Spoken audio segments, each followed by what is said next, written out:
All right, so my guest this morning, true iconic entertainer and performer. When you think of him, okay, you've got the Grammy-winning singer, songwriter, musician, 25 million albums, 17 top 40 hits, Jessie's Girl, Don't Talk to Strangers, An Affair of the Heart, I've Done Everything for You. All great songs you want to jump and dance to, right? Then you've got the Hollywood Walk of Fame actor in movies and TVs, and yeah, Dr. Noah Drake on the daytime drama General Hospital. It's Rick Springfield. Let's welcome him to the show this morning. Good morning, Ricki. Good morning, Parker. I was like waiting for you. I see we share a last name. Well, you know, there's the rumors that we're cousins. Just so, are we going to address those rumors today or what? Let me ask Dusty Springfield. That's right. Hey, so you know what? I got to tell you. You know, I read about. First of all, we're going to talk about the book World on Fire, the audio book, which is really cool. That part is so cool, Rick. But take us back for a second to when you first got to the U.S. from Australia, and you're in your apartment. And you've got these dreams. What was going on in your head at that time with these dreams in this apartment? And I mentioned the apartment a couple of different times on purpose. But what was going on? You're here, and what was your mindset at the time? First, it was incredible excitement to be in America. I would write my friends back in Australia just so I could list my address as Hollywood, USA. Right. And it was great. I mean, I was, a little fish in a big pond, and it was very exciting, and stuff started happening right away. I had a hit in 1972 with the song called Speak to the Sky, and then they started putting me in teen magazines, and I couldn't go to Disneyland without being recognized, and it was all kind of moving very fast. And then I realized that the teen thing I realized what it was, and so I bailed from that, and basically there was 8 years of living in the desert, nothing happening. But you must have found your, kind of restructured how you were thinking, because you ended that and you want to maybe take a different direction. And I think those 8 years were probably good for you, right? Yeah. I kept writing. I kept focusing on writing, and then I started acting actually in '75. So I got into that. I've always tried to use the time.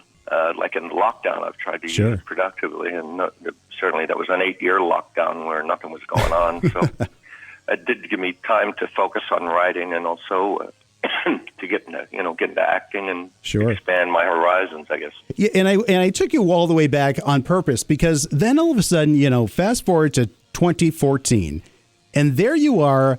Getting a star on the Hollywood Walk of Fame. And what's even cooler about that, as I understand this, and tell me if I'm right here, but this star that you have is around the corner from that first apartment you had. Is that true? Yeah, that is actually. How cool is that?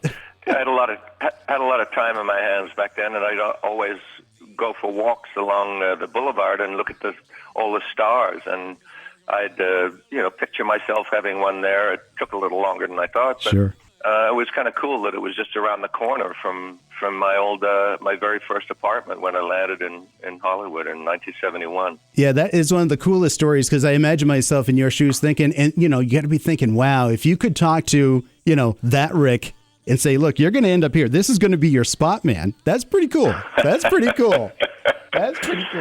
Yeah, it would have helped me hang in there when times got tough, for sure. True, that's true. And I think about this, you've got such a huge hit with Jessie's Girl, and the story with Jessie's Girl is as I remember it, I heard stories way back that it really kind of was a kind of an infatuation you had with somebody else's girlfriend, but you didn't remember the girl's name. Is that right? Yeah, well, she wouldn't let me in, I was like, I'd try and, chat her up, and she had no time for me at all. She had a boyfriend, and he was in the class that I was going to where she was, and so I never got close enough to actually learn her name. But I remembered his because I was, that was a big deal that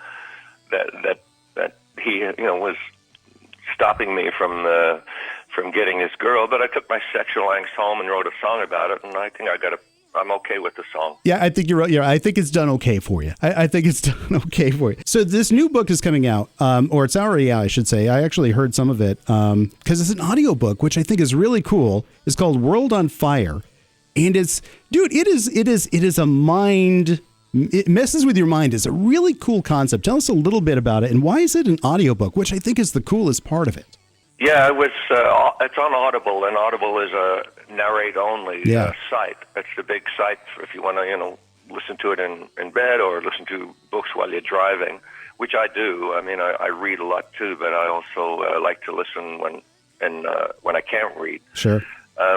And I finished the book is about an epidemic, a pandemic actually, and I started 6 years ago, but I finished it during the lockdown, and that was really great timing, kind of freaky. Great timing, Rick. Great timing. Yeah, go ahead. I said great timing, Rick. Just perfect timing here.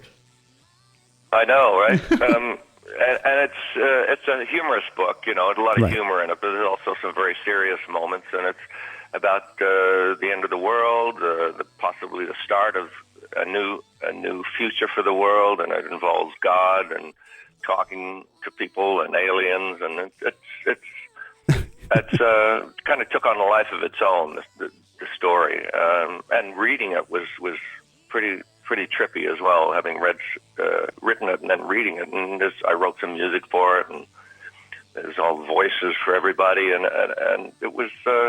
I'm very happy with the way it came out.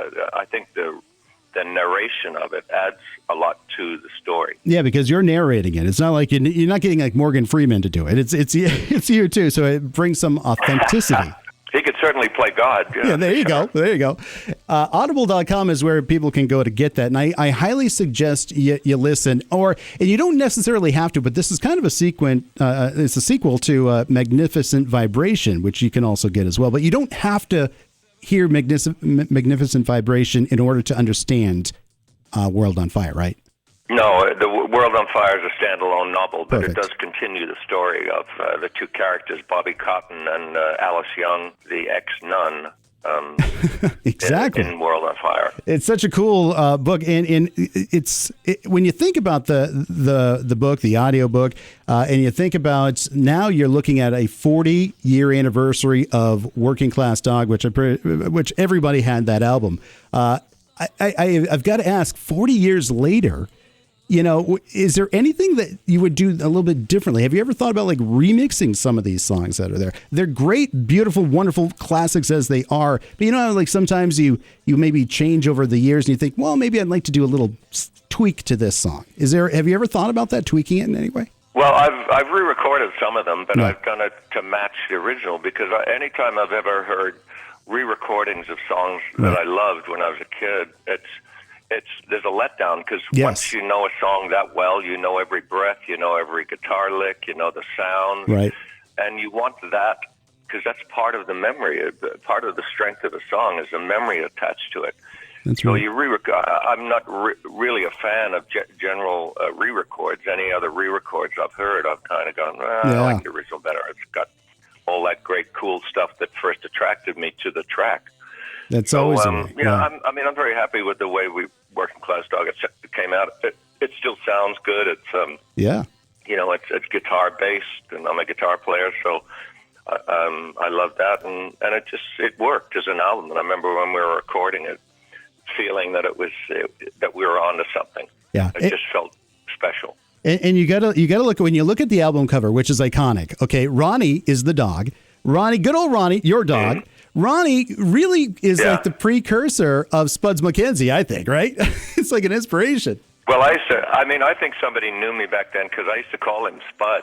No kidding. One of his nicknames. And then the Bull Terrier came out with a shirt, and I go, wait a minute, these guys, it was not long after Working Class Dog came out, and I said, I think someone's been listening into my phone conversations or it bugged my house. It was pretty funny. Sure. Well, Rick, thanks so much for being on the show. We really appreciate it. Go to audible.com, look for World on Fire, and of course, go and get Working Class Dog again. Thanks so much, Rick. Thanks.